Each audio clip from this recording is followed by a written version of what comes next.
Belly fat and the fat around your midsection in general is really easy to gain but really hard to get rid of. And carrying around excess pounds of body fat is unhealthy and unattractive. So many people take it upon themselves to fix their belly fat problem, and most of them do it by trying to do crunches and sit-ups until the fat disappears. But crunches and sit-ups are some of the worst exercises you can do because they don't burn a lot of calories at all, and unfortunately, you can't target the fat on your midsection by doing ab exercises. So truly the best exercise that you can do to reduce your belly fat is the exercise of self-control when it comes to your diet and what you eat on a daily basis. However, even though your diet will always be the main determining factor for how many calories you take in, there are certain exercises that burn far more calories than others, and these exercises can be used to boost the amount of calories you burn on a weekly basis, which will help you burn more fat from your whole body, including the fat on your midsection. And the first exercise that I want to start with is a simple medicine ball slam. The easiest way to do this is by using either a slam ball, which looks just like a medicine ball, or a sandbag. Since slam balls are becoming more and more common in gyms, I'll be demonstrating with a slam ball. So you're going to start with your feet shoulder width apart and the ball in between your feet. Squat down, grab the ball, stand up, and curl and press it over your head. Then slam the ball down into the ground as hard as you can in between your feet. So you don't want to just throw the ball to the ground using only your arms. Instead, when the ball is over your head, you want to pull your hips back out from under you and put your whole body into the slam by bending at the waist and using the full power of your core to drive the ball into the ground. Then repeat for reps. This same exercise can be done with a sandbag in the same exact way. And if you don't have access to either one, then you can literally make your own sandbag with the bag that I have linked up in the description. Just add sand and you're good to go. Another great exercise that'll get you really winded is the cable wood chopper. To set this one up, you're going to bring the pulley to the bottom of a cable cross and attach a D handle. Then while standing with the D handle at your side, bend down and grab it with both your hands. You can either interlace your fingers or simply put one hand over the other. So this is your starting position, standing straight up with a D handle in both hands at your side. From there, you're going to squat straight down, stand up, and with your elbows almost fully locked out, you're going to rotate the cable from your hips at an upward angle over your opposite shoulder. Then bring the cable back to the starting position while still keeping your elbows almost fully locked out, and then repeat for reps on one side before switching to the other. Don't make the mistake of bending and extending your arms on each of your repetitions. This should be a rotational movement. And keep in mind that most people don't perform exercises that develop rotational strength. And this is a big problem because almost all injuries occur when a rotational force is involved. So strengthening with exercises like the wood chop can really help prevent potential injuries. Next, we have one of the best calorie burning exercises, period, the weighted burpee. To begin, you're going to grab two moderately heavy dumbbells that you can curl and press over your head. Then stand straight up with both dumbbells hanging down at your sides. Squat down as you bend your back and plant both dumbbells around the outsides of your feet. Then jump your feet back out into a push-up position and perform a push-up onto the dumbbells. After that, hop your feet back in between your hands and stand straight up with the dumbbells. When lifting the dumbbells off the ground, you want to do it with good form, as if you're performing a suitcase deadlift. So make sure that you maintain the neutral curve of your lower back as you stand up. And then you're going to curl and press those dumbbells over your head. Finally, lower the dumbbells back to your shoulders, then bring them back to your sides, and then repeat for reps. Now, if you're a beginner, you can do these with just your body weight, and instead of jumping your feet out, you can walk them out and back in for less impact. Let's move on to kettlebell swings, and kettlebell exercises in general are very good at boosting the heart rate and helping you burn a ton of calories. In fact, according to the American Council on Exercise, the average person can burn 400 calories in just 20 minutes with a kettlebell workout. This equates to 20 calories being burnt per minute, which is the same as running at a 6-minute per mile pace. And the staple kettlebell exercise in every routine is the kettlebell swing. So to begin, start with your feet a little wider than shoulder width and the kettlebell out in front of you. Bend your knees, grab the kettlebell with both hands, and remember to keep your arms straight and relaxed throughout this entire exercise. It's not meant to be an arm exercise, but rather a hip hinging exercise. So lift the kettlebell up, relax your knees, shift your body weight back into your heels, and lower your butt backwards and down as you swing the kettlebell behind you in between your legs. Then drive through your heels and explode through your hips. This explosive hip hinging motion should send the kettlebell swinging upward. It's very important that as you pop your hips forward, you also stop them and don't allow them to go past a neutral spine. Pushing your hips forward too much will hyperextend your spine and will more than likely lead to a back injury. So pop your hips, then squeeze your core and your glutes to stop at neutral and aim for the kettlebell to come up to about chest height, with your arms still extended out in front of you.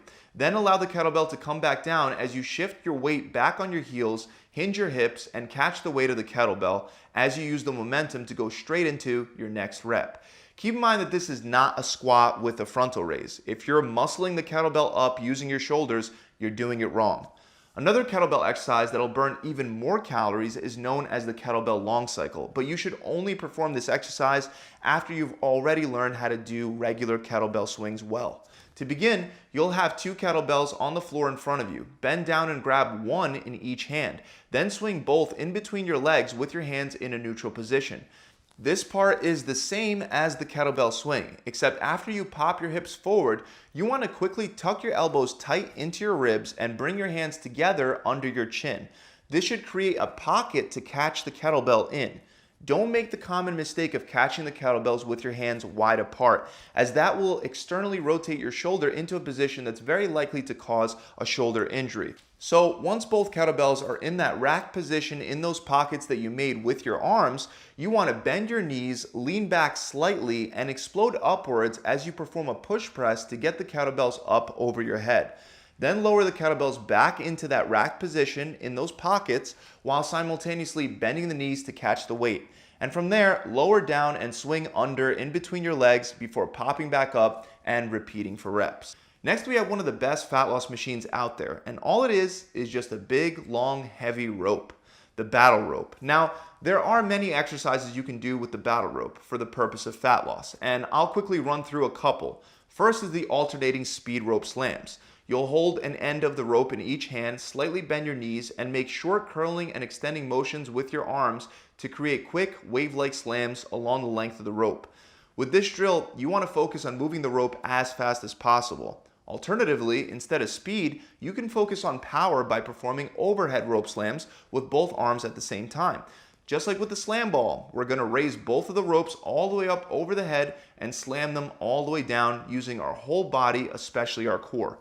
Then lift back up over your head and repeat for reps. One more variation involves holding the rope in your hands upside down. And then you're going to raise the rope up and loop it across your body and then slam it down. After that, you're going to loop it up and over to the other side, slam it down, and then repeat for reps. Another great simple fat loss machine is the Prowler. As easy as it might sound, you simply stack up some weight onto a prowler or a sled and you push it down one way, then bring it back the other way for a complete lap. When my clients at my gym felt lazy and didn't feel like training, I would ask for them to simply come in and perform 10 laps with the Prowler. And soon enough, the Prowler became nicknamed the throw-up machine. So if you ever feel like skipping a workout, just go to the gym and push a heavy Prowler or sled for a total of 10 laps back and forth. In my gym, the length of the turf is 60 feet, so a lap is about 100 to 120 feet of pushing the Prowler. Also remember, when selecting the weight load, make sure it's heavy enough to struggle. You shouldn't be zipping up and down the turf with no effort. Next are mountain climbers, and these can be done anywhere to elevate your heart rate really high, but specifically I want to talk about a more advanced way to do them utilizing a TRX. So you're going to adjust the TRX straps by bringing them down to the bottom a few inches above the ground. Then you're going to take a seat with your feet close to the straps and you're going to cross them over so that the left strap is on the right and the right strap is on the left. Then put your feet into the straps and throw one foot over the other as you turn over onto your stomach. From there, you'll get up into a push-up position and start performing mountain climbers by bringing in one knee up towards your chest and then alternating back and forth with your other knee for reps. Another great exercise for that transverse or rotational plane of motion that involves slamming as well is the hammer swing. Now, not everyone will have access to this exercise, but anyone that seriously wants to try this can go to a junkyard and pick up a tractor tire either for free or for dirt cheap. You would also need a long weighted hammer weighing 5 to 15 pounds. Then stand in front of the tire while gripping the hammer at the end with both hands. Stand in a staggered position with your left foot in front of your right. Swing in an arc-like looping path around your right side and over your head. Then pull your hips out from under you, contract your core, and slam the hammer down using your whole body. As the hammer bounces off the tire, switch your stance so that your right foot is now in front of your left. And now loop around on the other side, slam it down, and repeat for reps. Finally, our last and final exercise that burns a lot of calories is the Turkish get-up. For this one, you can grab any kind of weight in one hand regardless of whether it's a dumbbell or a kettlebell. Just make sure that it's a moderate weight load and not too heavy. You're going to lay down on your back with the weight in one hand pointed straight up towards the ceiling. Take your leg that's on the same side as the weight and bend that knee. Meanwhile, your other leg is going to stay straight. Then sit up while still keeping the weight pointed straight up towards the ceiling and prop yourself up on your other elbow. From there, continue sitting up while extending your elbow and then plant your hand on the ground behind you. Then you're going to lift your hips up off the ground as if you were getting ready for a side plank. But instead, you're going to make room to slide the leg that's closer to the ground back behind you and plant it into the ground not too far from where your hand is. Then you're going to come up into a lunge position and stand all the way up with the weight above your head. Then you're going to reverse the movement. So lunge, post, kick your leg out, lower to your elbow, and then return to the starting position before repeating for reps. So those are 10 exercises that are amazing at burning a lot of calories, which should help you burn more fat. Keep in mind that these exercises should not replace your regular strength training routine where you lift weights and try to progress the amount that you can lift on each session. These exercises can be used in addition to that to burn more calories and speed up your progress.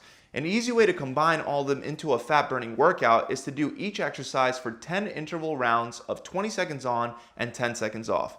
Then take a minute break and move on to the next exercise. It's going to start off pretty easy, but I promise you, you'll be sweating buckets by the end.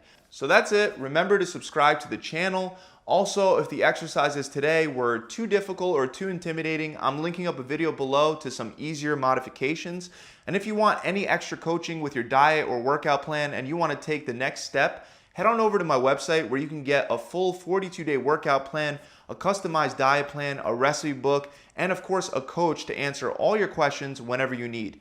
To find out more, click the link in the description below, or you can just head on over to my website directly at gravitytransformation.com. I'll see you guys soon.